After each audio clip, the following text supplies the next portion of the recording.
ఘనత ప్రభావములు మన ప్రభుని యేసునికి చెల్లునుగాక.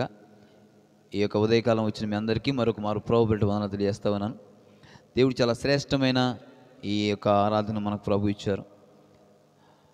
దినమును ప్రారంభించేటప్పుడు అలాగే ఈ పునరుత్థాన దినములో కూడా మొదటిగా మనం దేవుని స్తుతించి ఆరాధించే భాగ్యం ప్రభు మనకిచ్చాడు. చాలా ధన్యకరమైన ఆరాధన నేను తెలియజేస్తా ఉన్నాను. ఈ వాక్య భాగాలు మనం జాగ్రత్తగా చూస్తే చాలా శ్రేష్టమైన విషయాలు ఈ అధ్యాయంలో మనకు కనబడతా ఉన్నాయి. అయితే ఈ వారమంతా కూడా ప్రభు మనందరినీ చాలా ఆశీర్వాదకరంగా కాపాడుతూ వచ్చాడు. అన్ని పరిస్థితుల్లోనూ బలపరిచాడు. ఎన్నో ప్రయాణాలు, పనులు, ఆలోచనలు అన్నిట్లో భద్రతనిచ్చి ఆయన సందులో మన సజీవునిగా ఉంచిన దేవునికి రెండు చేతులతో ఒకసారి స్తోత్రం చెప్దాం. ఒకసారి హల్లెలూయా, హల్లెలూయా, హల్లెలూయా. మంచిది. ఈ వాక్య భాగాన్ని మనం వాక్యానికి వెళదాం. 107వ సంకీర్తన మనం చదువుతూ ఉండగా ఇక్కడ రాయబడుతున్న మాట, ఆయన కృప నిత్యముండును, యెహోవా విమోచించిన వారు ఆ మాట పలుకుదురుగాక అని ఇక్కడ రాయబడుతున్న మాట. ఆయన విమోచించిన వారు ఏ మాట పలుకుతారట? ఆయన కృప నిత్యముండును. ఆయన కృప నిత్యము ఉండును అనే మాట పలకాలంటే కొంత బలం కావాలి.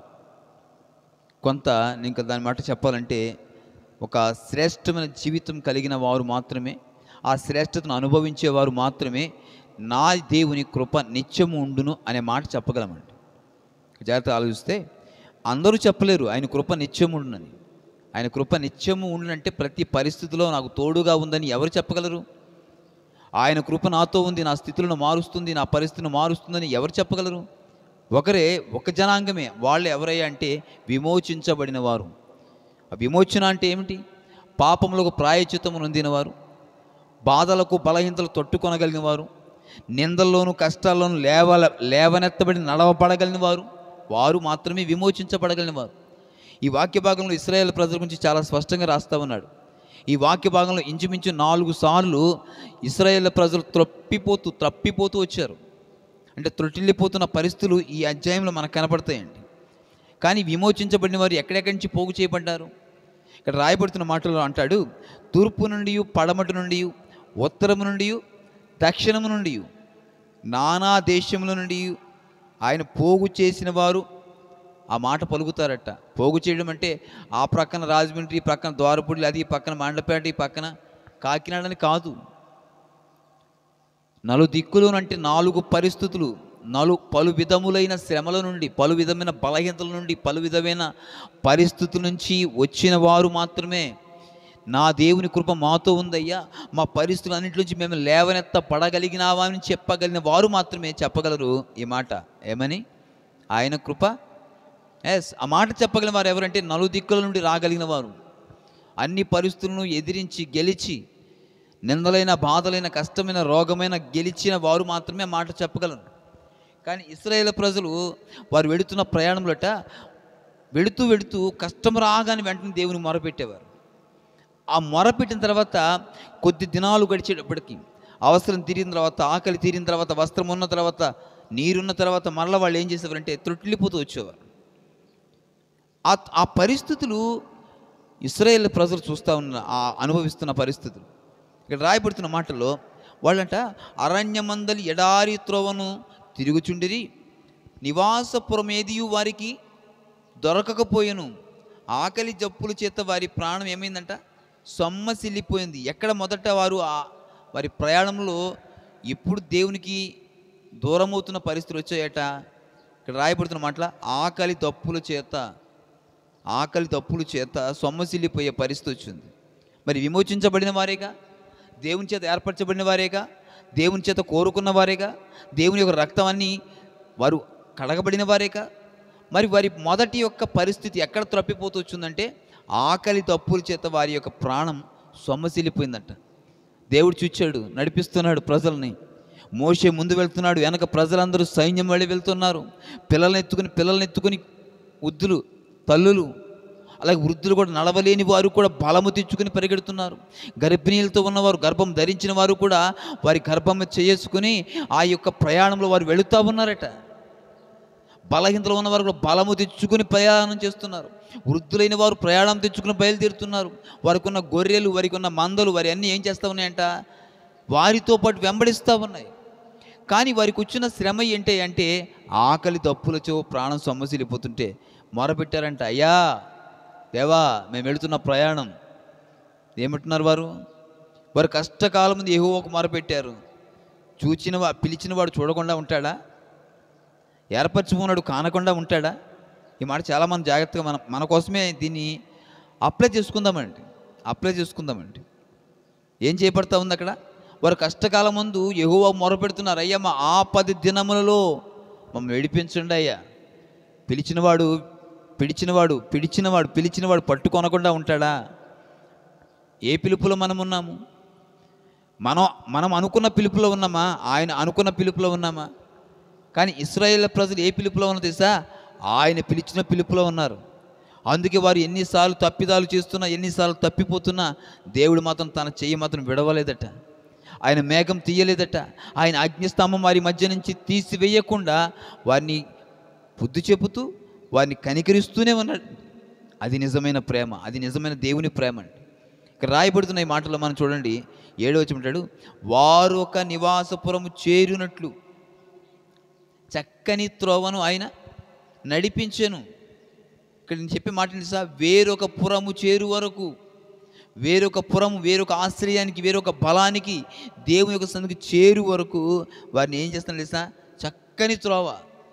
మనుషులు ఏర్పరచుకునేది వంకర త్రోవలు ఉంటాయి, కానీ దేవుడు ఏర్పరిచే త్రోవ చక్కనిది, నిటారుగాను, నిలకడగాను, నిదానంగాను. ఆయన త్రోవ అంత గొప్పదండి.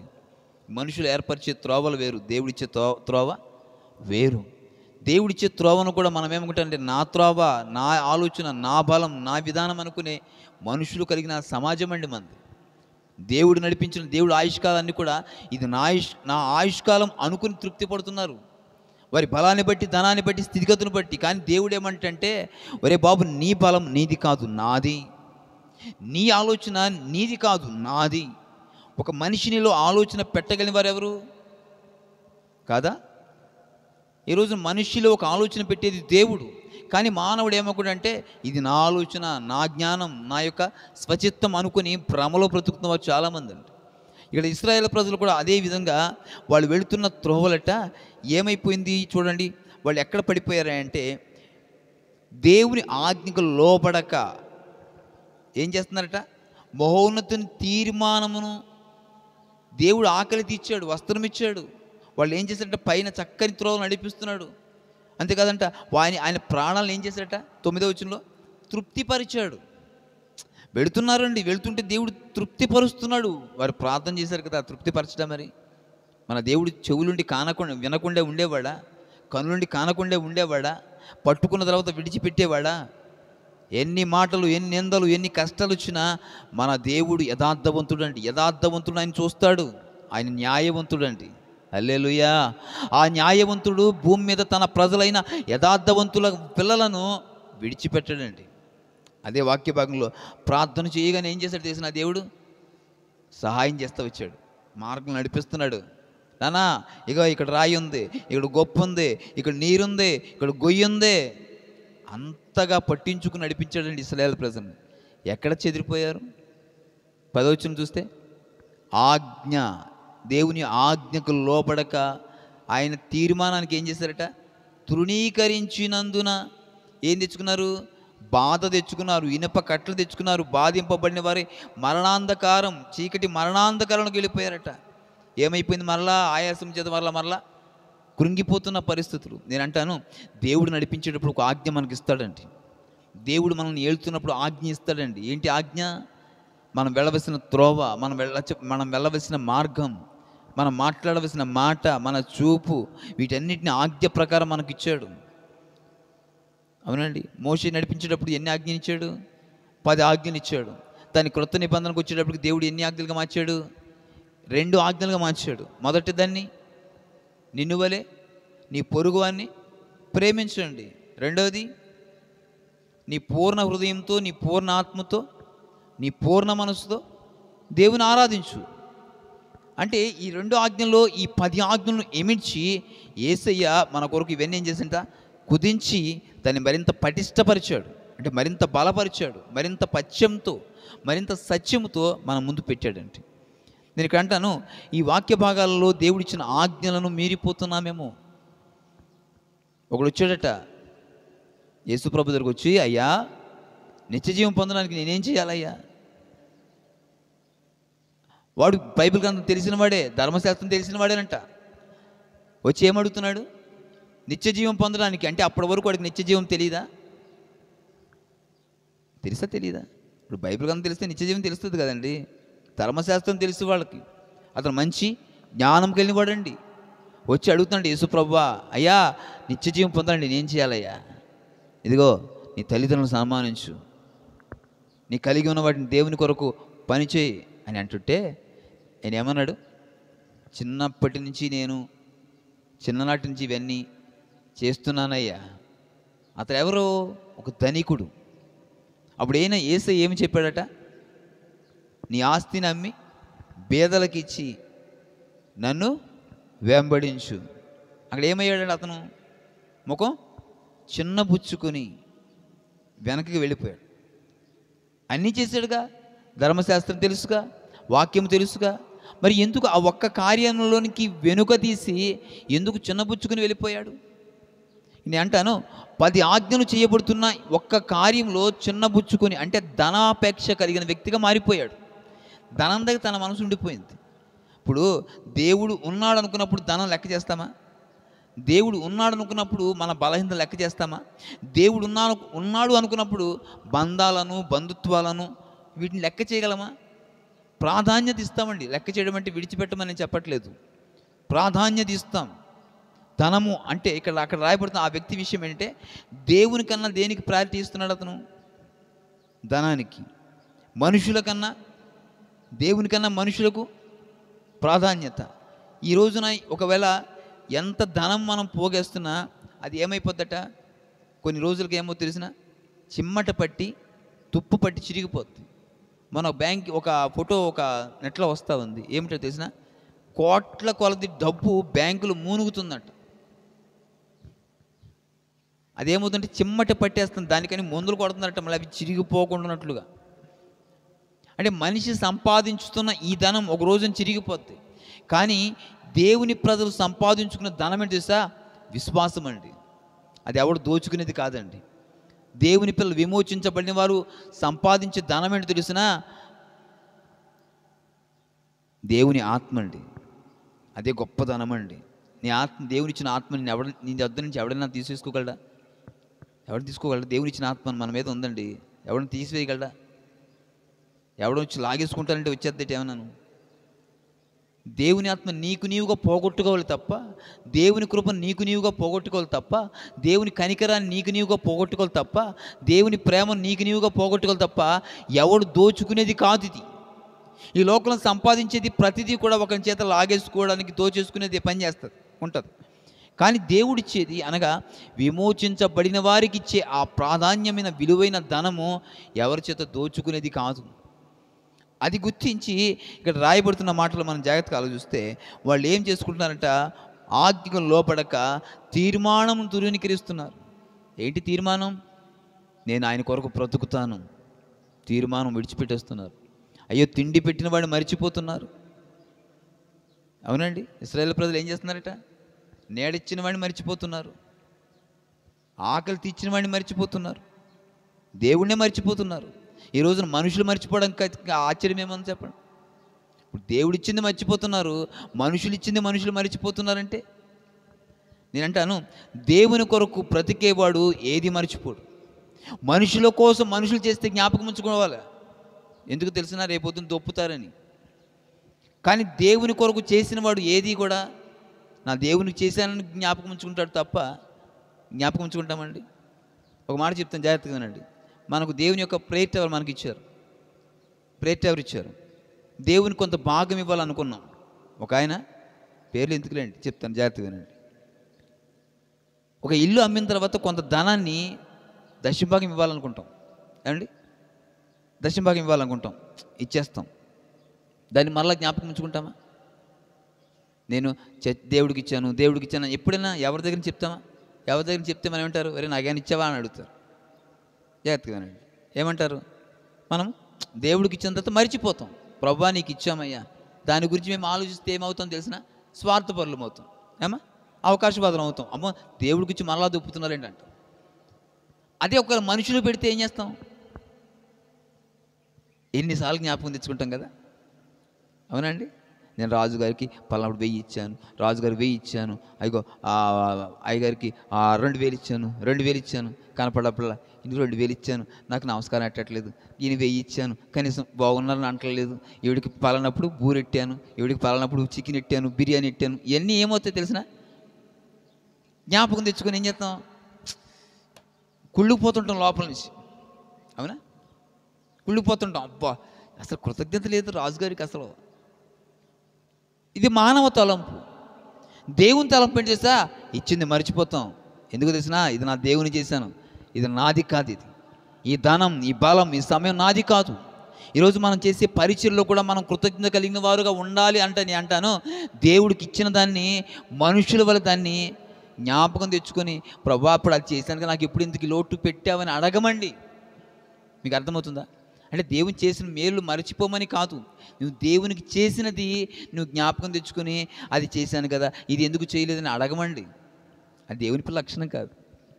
ఈ రోజున మానవ శరీరం, మానవ స్వభావం ఇది ఏం చేస్తారు? ఇవన్నీ జ్ఞాపకం తెచ్చుకుంటాం. అప్పుడు బూరెట్టాను, ఇప్పుడు బిర్యానీ ఇట్టాను, లేకపోతే అప్పుడు 1000 ఇచ్చాను, ఇప్పుడు 100 ఇచ్చాను, ఇవి జ్ఞాపకం తెచ్చుకుంటారు. ఇది మానవ స్వభావం. ఇశ్రాయేలు ప్రజలు కూడా ఆ తీరిలోనే ఉన్నారండి. భోజనం ఇచ్చిన, ఆ యొక్క వస్త్రం ఇచ్చిన, ఆశ్రయం ఇచ్చిన దేవుని మర్చిపోయారు. దేవుడిచ్చిన మర్చిపోయారు. మోషే గారిని నడిపించే మార్గాన్ని మాత్రమే చూస్తున్నారు. చాలా జాగ్రత్తగా ఆలోచిస్తే మోషే గారు చెప్పాడు, ఇగో మనం ఎక్కడికి వెళ్తున్నాం? కానాను వెళ్తున్నాం. కానాను ఎలా ఉంటుంది? పాలు తేనెలు నడిపించే త్రోవకు మనం వెళ్తున్నాం. ఎవే మోషే పాలు తేనెలు నడిపించే మార్గం అన్నావు, ఇక్కడ నీళ్లు కూడా దొరకట్లేదయ్యా అని అడుగుంటారుగా, అడగరా? ఇప్పుడు మీరు ఒక వేరే ప్రాంతాన్ని, రాజుగారు వేరే ప్రాంతానికి ఇక్కడ తీసుకొచ్చేసారు కుటుంబాన్ని. అక్కడ ఎంత సమృద్ధి ఉండేది, ఎక్కడ వాళ్ళు పనిచేసిందట సమృద్ధి. అలా ఇంటి ఓనర్ గారు ఏది భోజనం చేస్తే అదే భోజనం చేసేవాళ్ళు. వాళ్ళ పిల్లలకు ఒక భార్యకి ఏం చెప్పి తెచ్చుంటారు, తీసుకొచ్చుంటారు, ఇక్కడ ప్రశాంతంగా ఉందాం, ఉన్న కొద్దితో బ్రతుకుదాం. ఇక్కడికి వచ్చిన కష్టం బ్రతుకుతున్నారు అనుకోండి, ఇబ్బంది, తినడానికి ఆహారం లేక పరిస్థితులు వచ్చినాయి అనుకోండి, అప్పుడు ఏమంటారు? అది అక్కడ ఏం చెప్పాను, నాకు ప్రశాంతంగా ఉంటుందని చెప్పావు, బాగుంటుందని చెప్పావు, ఇక్కడ మాకు ఇలాగ పెట్టావనరా? మానవ స్వభావం. ఇశ్రాయేలు ప్రజలు కూడా ఏ స్వభావం తెచ్చుకున్నారు ఇక్కడ తెలిసిన? అయ్యా మోషే కానాన్ని తీసుకెళ్ళి ఏం పొరలుతాయి అంట? పాలు తేనెలు ప్రవహిస్తే అని చెప్పావు, ప్రవహించడం అవి కాదు, ప్రవహించే కనీసం నీళ్లు కూడా దొరకట్లేదయ్యా, ఏంటయ్యా మోషే అడుగుంటారా?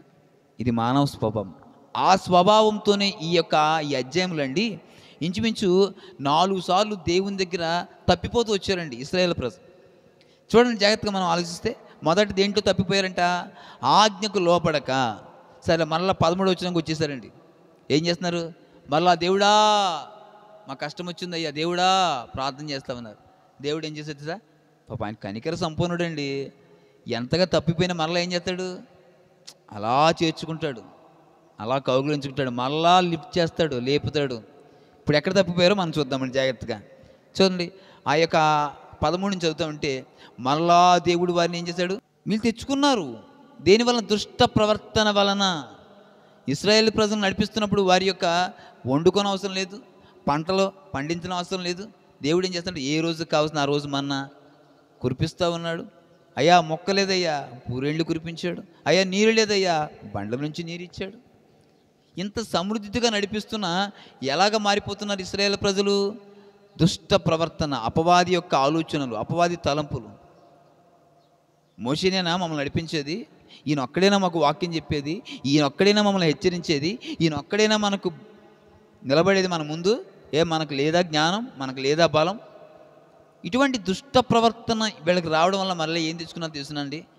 చూడండి అక్కడ కింద రాయబడుతుంది. ఏం తెచ్చుకున్నారంట? దోషము చేత బాధను తెచ్చుకొని భోజన పదార్థములన్నీ వారి ప్రాణములకు ఏమైపోయాయి? అసహ్యం అయిపోయినాయి. అంటే భోజన పదార్థాలు వాటి కోసమే కన్నా పైన ప్రార్థించారు. ఆటమే కోసమే కదండి. 5వ వచనంలో ఆకలి తప్పుల చేత ప్రాణం సొమ్మసిల్లిపోయింది. ఇప్పుడు దేవుడు ఇచ్చిన తర్వాత ఎప్పుడైతే ఈ దుష్ట ప్రవర్తన వచ్చిందో ఆయన పెట్టే ఆహారం ఎలా అయిపోయింది? ఇప్పుడు ఎలాగ మారిపోయింది? అసహ్యంగా. ఎప్పుడు ఇదేనా? ఎప్పుడు ఇలాగే అంటాడా? ఎప్పుడు ఇలాగే చేస్తారా? కానీ ఇశ్రాయేలు ప్రజలు అలా మరలా దారి తప్పి ఏం తెచ్చుకొని తెలిసిన అక్కడ మరలా బాధను తెచ్చుకున్నారట. మరలా బాధను తెచ్చుకుంటే ఎక్కడ సమీపించారు తెలిసిన మరణ ద్వారానికి సమీపించే పరిస్థితులు వచ్చాయి. మరణ ద్వారము సమీపించే పరిస్థితులు వచ్చేసాయి. ఇంక చనిపోయే పరిస్థితులు, రోగాలు, రొప్పులు పరిస్థితులు వచ్చాయి. కానీ ఇక రాయబడుతున్న మరలా 19 వచ్చిన దగ్గర మరలా ఏం చేస్తున్నారు తెలిసిన వీళ్ళు మళ్ళీ మొరాడుతున్నారు, అయ్యా మమ్మల్ని క్షమించండి అయ్యా. ఎన్నిసార్లు క్షమిస్తాడండి మనిషి అయితే? ఒకసారి 2 సార్లు అవకాశం ఇస్తాడు, ఊరికా మళ్ళీ క్షమించాలని ఎన్నిసార్లు క్షమించమంటాం అంటాడు. కానీ దేవుడు ఎంత ప్రేమ కలిగినట్టు చూసా మళ్ళా క్షమిస్తున్నాడండి. చూడండి మళ్ళీ 19 వచ్చినలో చేస్తూ ఉన్నాడు, బాగు చేస్తూ ఉన్నాడు. ఇప్పుడు వాక్కు వచ్చింది, బలంగా నిలబడ్డారండి. ఎంత బలంగా నిలబడి తెలిసినండి, ఉత్సాహధ్వనులతో ఆయన కార్యం ప్రకటించే వరకు మారిపోయారు. వాక్యం ఏం చేసింది? ఉత్సాహాన్ని ఇచ్చింది, బలాన్ని ఇచ్చింది, ధైర్యాన్ని ఇచ్చింది. ఎంత ధైర్యం అంటే తెలిసినా వాళ్ళు వెళ్ళే మార్గాల్లో ఇంకా మా దేవుడే గొప్పవాడని ఉత్సాహంతో ప్రార్థిస్తున్నారు, ఆరాధిస్తున్నారట. మళ్ళీ మారిపోయారు. ఎలా మారిపోయారట చూస్తే 27 వచ్చిన చూడండి ఒకసారి. వెనక్కి ఏం చేస్తున్నారు? నడవట్లేదు, దొర్లుతున్నారట. ఏంటి అంత దొర్లించే పరిస్థితులు? వారు ఎటూ తోచక వారట ఆకాశము వరకు ఎక్కుచు అగాధముకు దిగుచూ నుండిరి. అంటే దేవుణ్ణి చూస్తున్నారు, ఒక ప్రక్క నుంచి శ్రమను చూస్తున్నారు, ఒక ప్రక్కన దేవుని సంతోషాన్ని చూస్తున్నారు, ఒక ప్రక్కన శరీరంలో కలిగే బాధను చూస్తున్నారు, ఒక ప్రక్కన మనుషుల అంటే మనుషుల యొక్క స్థితిగతులు చూస్తున్నారు, దేవుడిచ్చే ఆశీర్వాదాన్ని చూస్తున్నారట. నేంటాను మానవునిగా మన జీవితాల్లో నడిపించబడుతున్న మన యొక్క జీవిత విధానాలు ఉన్నాయే, మనుషుల వైపు చూస్తే నిశ్చయంగా పడిపోతామండి. కిందకి చూస్తే ఏమవుద్ది? ఇప్పుడు జైంట్ వీల్ ఎక్కుతాం, పైకి ఎక్కిన తర్వాత కిందకి చూస్తే ఏమవుద్ది? గుండె అయిపోద్ది. నేను ఒకసారి అదే ఎక్కానండి, పైనుంచి బాబోయ్ ఆపండి రోయ్. కింద చూస్తే ఏం దొరుకుద్ది? కళ్ళు తిరుగుతాయి. దేవుడేమో ఆశీర్వాద కలిగిన పరలోకాన్ని చూపించి ఆ పాలు తేనెలు ప్రవహిస్తూ ఉన్నాయంట, సమృద్ధి చూస్తూ ఉన్నారంట, ఆ పంటలు సమృద్ధిగా ఉన్నాయంట, వాటి ఫలాలట దానిమ్మకాయ ఎంత ఉందంట. దానిమ్మకాయ మీరు యెరూషలేములో ఎప్పుడైనా కనీసం ఆ సెల్లోనే చూసారా? మీరు యెరూషలేము ఫలాలు చూసారా ఎప్పుడైనా? చాలా పెద్ద ఉంటాయండి. మన దానిమ్మకాయ ఇంత ఉంటుంది, ఎంత ఉంటే దాన్ని అబ్బోయి ఇంత ఉందా అని చూస్తాం మనం. అయ్యి బాబా అక్కడ పంట చాలా ఆశీర్వాదకరమైన పంట అండి. యెరూషలేములో పంట ఇంత ఉంటుందండి దానిమ్మకాయ. ద్రాక్ష పళ్ళు అండి ఇంత గెలలు ఉంటాయి, ఒక మనిషి మోయగలిగినంత గెలలండి ద్రాక్ష గెలలు. అంత ఆశీర్వాదకరమైన పంట అండి యెరూషలేముది. అటువంటి సమృద్ధి కలిగిన ప్రాంతానికి దేవుడి ప్రజలు నడిపిస్తూ ఉన్నాడండి. కానీ వీళ్ళు ఏం చేస్తున్నారంట? కిందకి పైకి, అంటే మనుషులను అటు దేవుణ్ణి, మనుషుల్ని దేవుణ్ణి చూపిస్తే ఏమవుద్ది? కళ్ళు తిరిగి కింద పడతాం. విన్నారా? సమృద్ధిని లోటుని, నిందని ఘనతని ఇవి చూస్తే ఏమవుతాం? త్రుటిల్లిపోతామండి. ఒకటే దేవుడు ఇశ్రాయేలు ప్రజలకు నేర్పింది ఏమిటి చెప్పనా? దేవుని కార్యాలు చూడడమే నేర్పించాడు. పాలు తేనెలు నడిపించి ఆ ప్రవహించే దేశానికి ప్రజలు నడిపిస్తున్నప్పుడు మోషే ఏం చేస్తే ధైర్యాన్ని వహించే నడిచాడు, వెనకకు చూడలేదు. వెనక ఉన్న ఆ యొక్క తరుముతున్న వారిని కంటే ముందు నడిపించే వాడిని మాత్రమే చూచాడు మోషే అంటే. అందుకే మోషే ఏం చేసేదా? ధైర్యంగా నడిచాడు. అమ్మ వింటున్నారా? దేవుని స్తోత్రం చెప్పండి ఒకసారి, మరొకసారి. హల్లెలూయా, హల్లెలూయా. దేవుడు నడిపించే నడిపింపులో మనది ఒకటే చూపు, గోల్ ఒకటే.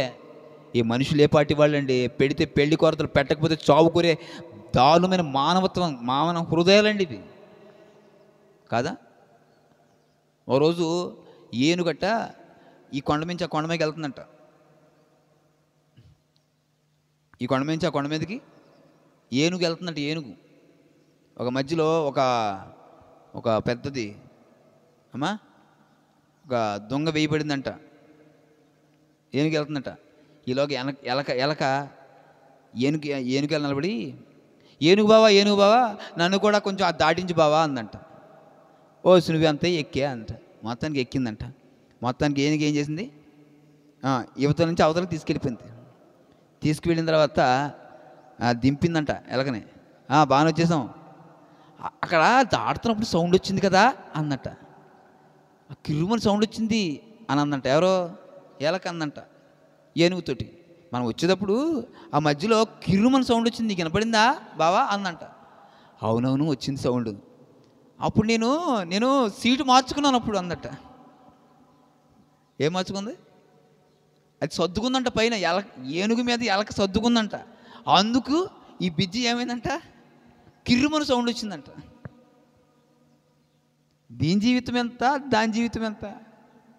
అదే దీన్ని అంటే ఎగిరిపోతుంది అసలు నిజంగా. ఏనుగు అది దాంతో తొండంతో ఊత్తి అది ఎలా కదిలిందంట, సౌండ్ వచ్చిందంట. బావా నేను సర్దుకున్నాను బావా పైన, అందుకే సౌండ్ వచ్చింది బావా. ఈరోజు మానవుడు కూడా అంతేనండి. దేవుడు నడుస్తూ దేవుడా ఈ ఈ ఆశీర్వాదం నేనే కారణం కదా, అమాయకం కదా. ఎలాగైతే మాట్లాడిందో మనుషులు కూడా ఈరోజు అలాగే మాట్లాడుతున్నారండి. నా ఆశీర్వాదం నేనే కదా కారణం, ఇది బాగుకి నేనే కారణం కదా, ఇది అభివృద్ధికి నేనే కారణం కదా. బాగు చేయడానికి ఎవరికి కావాలండి దమ్ము? బాగుపడేవాడి హృదయం కావాలి, బాగు చేసేవాడి యొక్క ఆయన యొక్క ఉద్దేశం కావాలా. మనుషుడు బాగు చేయలేడు ఎప్పుడూ కూడాను. బాగు చేయగలిగిన వాడు సమర్థవంతుడు ఆయనేనండి.